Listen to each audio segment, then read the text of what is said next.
For months, a gnawing unease had taken root in me. My wife, Lauren, seemed to drift further away.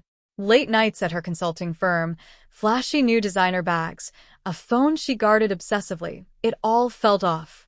We had been married for 9 years, raising 2 children in our Charlotte home, a life punctuated by soccer practices, family dinners, and ordinary routines. Yet her explanations, stress at work, heavy projects, never quite aligned. I decided to hire a private investigator to follow her. What I uncovered was far beyond personal heartbreak. Lauren's affair wasn't just a private betrayal, it was a scandal tangled with dozens of other wives, a web of secrets that, once revealed, would dismantle her carefully curated life. Within a week, the PI's report arrived. Photos of Lauren with her boss, Daniel, at a downtown hotel, dinner receipts charged to our joint account, texts confirming their affair. But the investigation revealed even more. Daniel, a smooth-talking VP, was juggling multiple married women at the firm, each believing she was the only one. I found an online support group for betrayed spouses and shared my story anonymously. To my astonishment, dozens of women replied with similar evidence: Daniel's charm, his seductive promises, his repeated betrayals. Lauren wasn't unique. She was one among many. I held off confronting her. Reputation was everything in her world. Perfect wife. Rising star. Instead, I connected with 3 other women from the group, all of whom had PI reports echoing mine.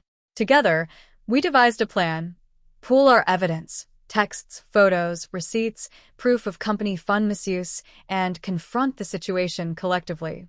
I consulted a lawyer, safeguarding our finances and filing for divorce with primary custody of Emma and Noah. Lauren believed she was playing a private game, unaware of the stakes. An opportunity arose.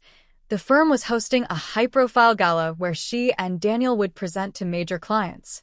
The group compiled the evidence into a single file and sent it to the board: hundreds of texts, hotel receipts, photos of Daniel with Lauren and other women, all linked to company expense fraud. I attended the gala, outwardly composed, playing the role of supportive husband. As Daniel began speaking, the screen behind him flickered to life, displaying our files, texts, photos, a montage of his numerous affairs. The audience gasped. Silence fell. Lauren's face drained of color as her colleagues stared. Daniel stammered helplessly while the board escorted him out, suspending him immediately. Lauren was pulled aside and fired on the spot for ethical violations. Several of the other wives, present in the room, exchanged silent nods with me. Our combined truth had exposed both Daniel and Lauren.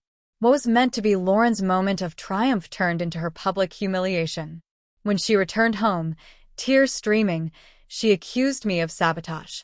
"It was just a fling," she cried. I showed her the PI's photos and the amassed evidence from the group.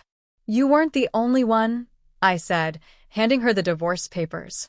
She pleaded, citing the children, but I told her to leave by morning.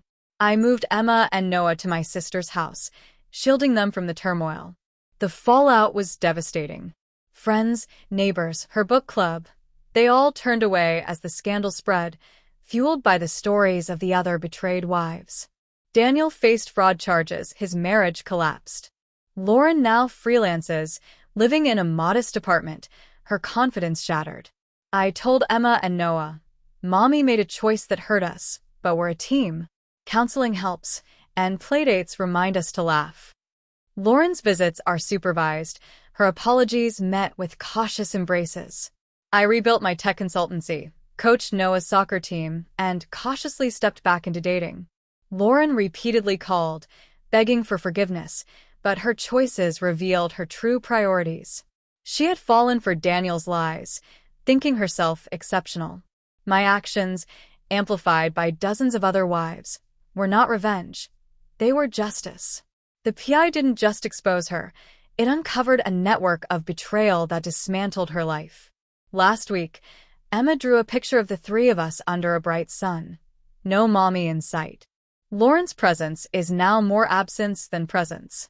I am no longer a betrayed husband. I am a father strengthened by what we endured. Her affair ended our marriage, but the collective truth of many wives ended her world. Last night, Lauren texted, pleading for a second chance. I deleted it.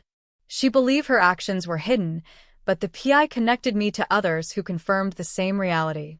My measured response, supported by their voices, stripped away her facade. Now, I focus on a future with my children, unshaken by her regrets.